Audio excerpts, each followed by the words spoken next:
parece si arrancamos con el tema de Loco Amor, las víctimas de la violencia doméstica? Sí, qué fuerte. Que por más que se habla y se habla y se habla, siempre te da para muchísimo. Exacto, porque aquí ahorita vamos a ver un video, es una escritora estadounidense que ella padeció esta cuestión y ella dice, no tengo la facha, por así decirlo, de ser una mujer que haya padecido violencia doméstica. Sí, la porque imagen. Exactamente, porque es una mujer, la verdad, preparada, es una mujer triunfadora, pero que se enamoró, y se enamoró de una persona que le profesaba también amor profundo.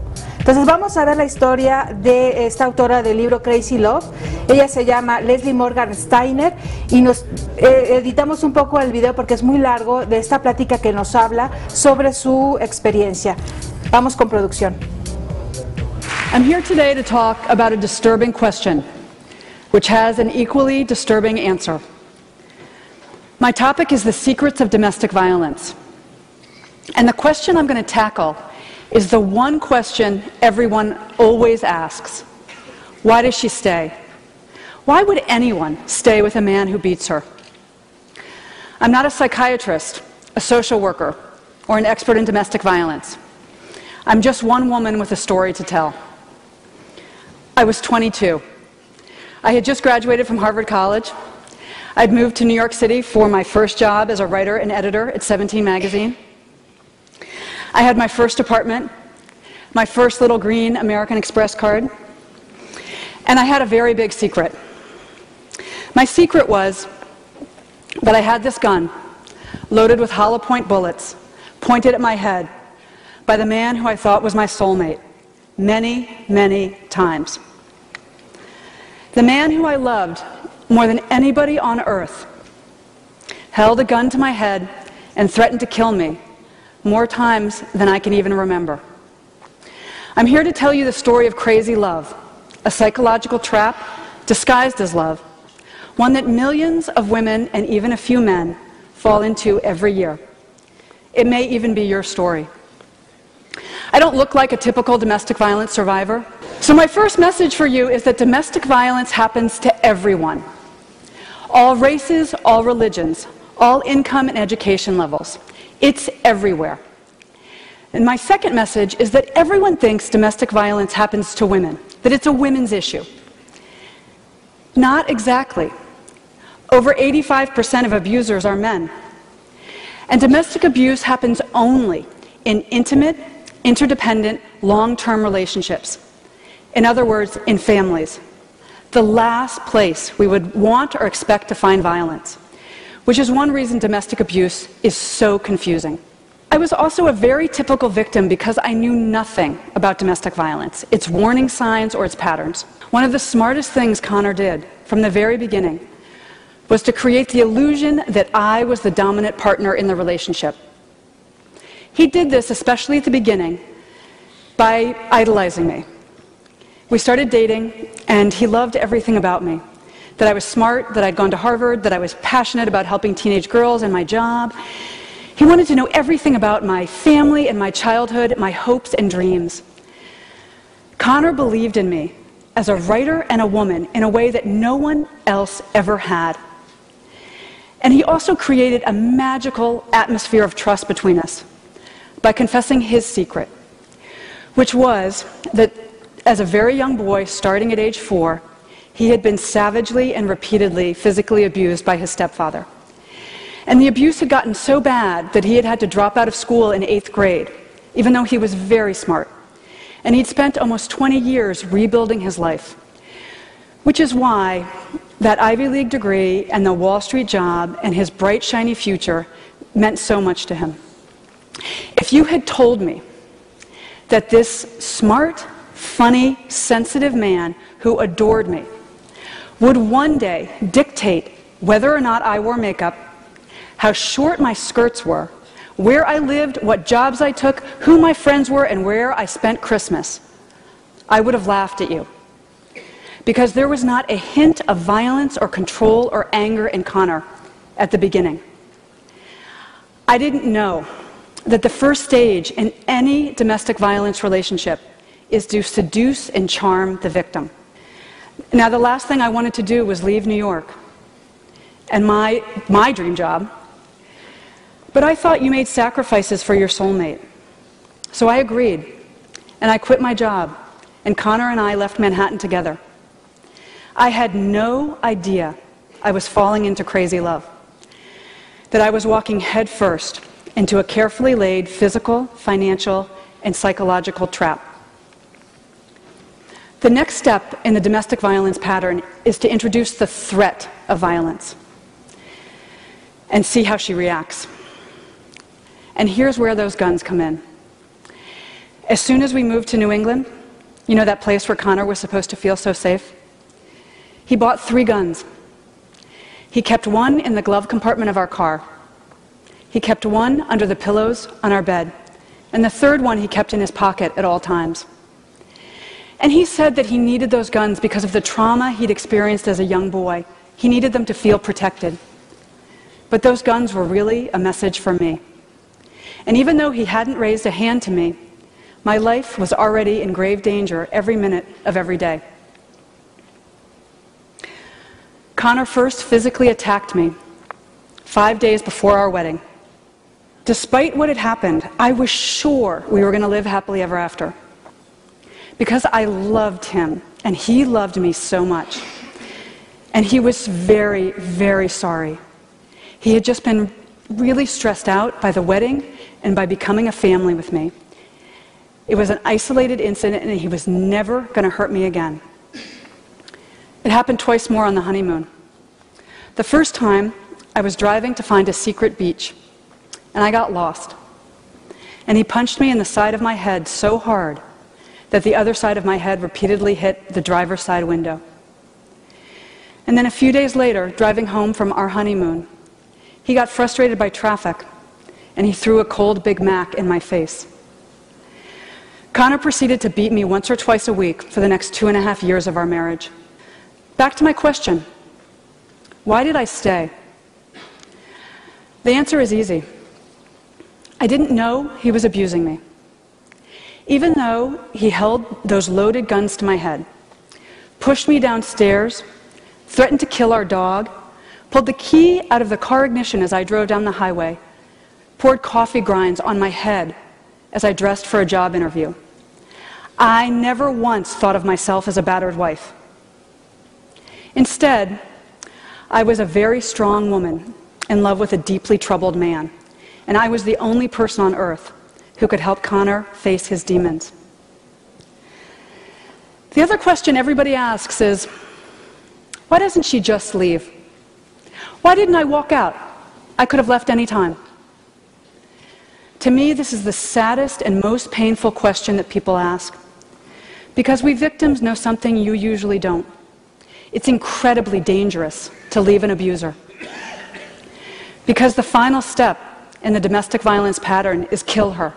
I was able to leave because of one final sadistic beating that broke through my denial. I realized that the man who I loved so much was going to kill me if I let him. So I broke the silence. I told everyone. The police, my neighbors, my friends and family, total strangers. And I'm here today because you all helped me. We tend to stereotype victims as grisly headlines, self-destructive women, damaged goods. The question, why does she stay, is code for some people for it's her fault for staying. As if victims intentionally choose to fall in love with men intent upon destroying us. I was able to end my own crazy love story by breaking the silence. I'm still breaking the silence today. It's my way of helping other victims. And it's my final request of you. Talk about what you heard here. Abuse thrives only in silence. You have the power to end domestic violence simply by shining a spotlight on it. We victims need everyone. We need every one of you to understand the secrets of domestic violence. Show abuse the light of day by talking about it with your children, your coworkers, your friends and family. Recast survivors as wonderful, lovable people with full futures. Recognize the early signs of violence and conscientiously intervene, de-escalate it, show victims a safe way out. Together, we can make our beds, our dinner tables, and our families the safe and peaceful oases they should be. Thank you.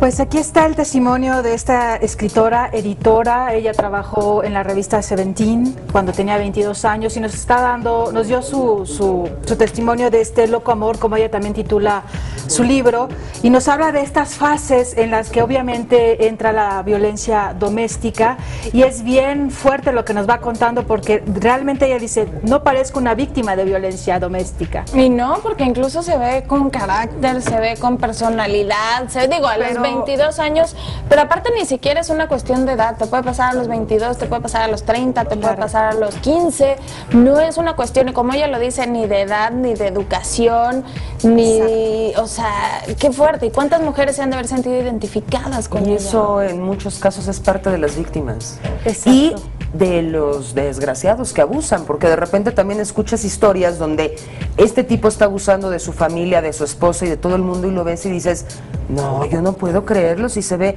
tan buena gente, tan amable. O sea, sí tenemos que quitarnos mucho esta idea de que la víctima parece víctima y está llena de golpes, y el victimario parece un delincuente. Exacto. Eso es lo más alejado de la realidad. Ella dice, ¿no? Yo me enamoré de él era rubio, tenía sus chapas, o sea, era un hombre muy tierno, muy exitoso, me amaba y admiraba. Lo que no me gusta es que hasta cierto punto lo justifica. Sí, porque dice que el señor tuvo abuso por su padrastro. Por su padrastro. Exacto. No estoy de acuerdo, porque yo creo que todos sabemos lo que está bien de lo que está mal. Sé que hay patrones, sé que hay cuestiones con las que uno crece, pero no, sí sentí como cierta justificación hacia el bueno, es que él era lo que vivió, él en eso creció, no estoy tan de acuerdo. Pero sí, lo más fuerte es, claro, todo el mundo critica, pues ¿por qué sigue ahí? Está ahí por gusto, ¿por qué no lo deja? Es muy fácil dejarlo, y no. No, ella lo dice, ¿no? Nos va poniendo las primeras fases. Justamente esta parte de, la primera fase es que las atrapa, las seduce, las enamora. Y obviamente esta es la parte en la que uno pues obviamente cae y no te das cuenta de con quién estás, ¿no? Para después aislarte, ¿no? Exactamente, que esa sería la segunda etapa, el aislamiento. Dice, no llegó así de, te voy a sacar de tu ámbito familiar, lo hizo de una manera, voy a renunciar a todo por ti, le dijo él a ella, ¿no? Y ella pues estaba en el trabajo de sus sueños, ¿no? Estaba como editora. Y finalmente dice, ok, hay que sacrificarse por la pareja. Y lo hizo, y se fue a un pueblito alejado de su familia, de sus amigos, de su trabajo que tanto deseaba. Y acá digamos que lo hizo de una forma abierta, pero conozco gente que la va aislando de sus amigos, la va aislando de su familia. O sea, no te juntes con ellos porque ya empiezan a tener problemas con tus amigos para que entonces ya no los veas. Y tú sola, porque les has contado, porque has platicado, también te vas aislando. ¿Con quién hablo? ¿Qué platico? Exacto. Y además de que no lo platicas por pena, por vergüenza, porque ¿cómo es posible que sepan que me está pasando esto? Exacto. No, la violencia finalmente, dice, cuando introducen la amenaza de la violencia es ahí ya el primer foco rojo, pero no lo vio. Ya cuando tiene la violencia, días antes de su boda, la ataca.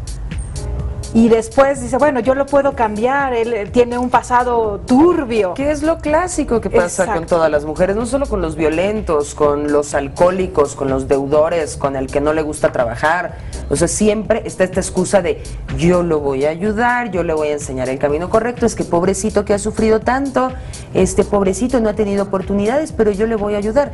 Eso se repite en todos los patrones de relaciones destructivas.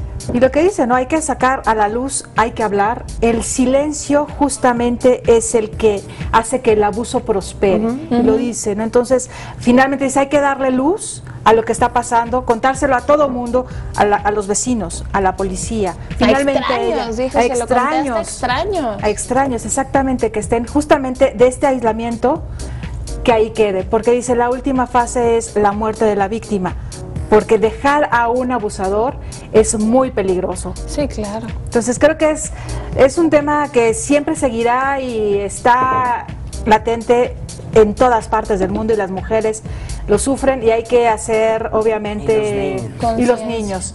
Y los focos rojos. Los focos rojos. Porque no empiezan con el golpe, empiezan con un insulto, luego se va un grito, luego le pegan a la pared y terminan pegándote a ti. Pero yo tengo que decir otra cosa, o sea, aparte de la víctima que tiene que hacer este esfuerzo, la asquerosa complicidad del silencio es igual de criminal que lo que está haciendo cualquier tipo de abusador. Si tú eres un vecino, si tú eres un pariente, si tú eres un amigo de una persona que sabes que está siendo abusada y no haces nada, eres igual que el tipo. Exacto. Hay que hablar. Hay que romper el silencio de la violencia. No están solas. Así es. Pues, ¿qué les parece si hacemos un corte y regresamos aquí Entre Mujeres? Te invitamos a seguir cuestionando la información con los siguientes videos.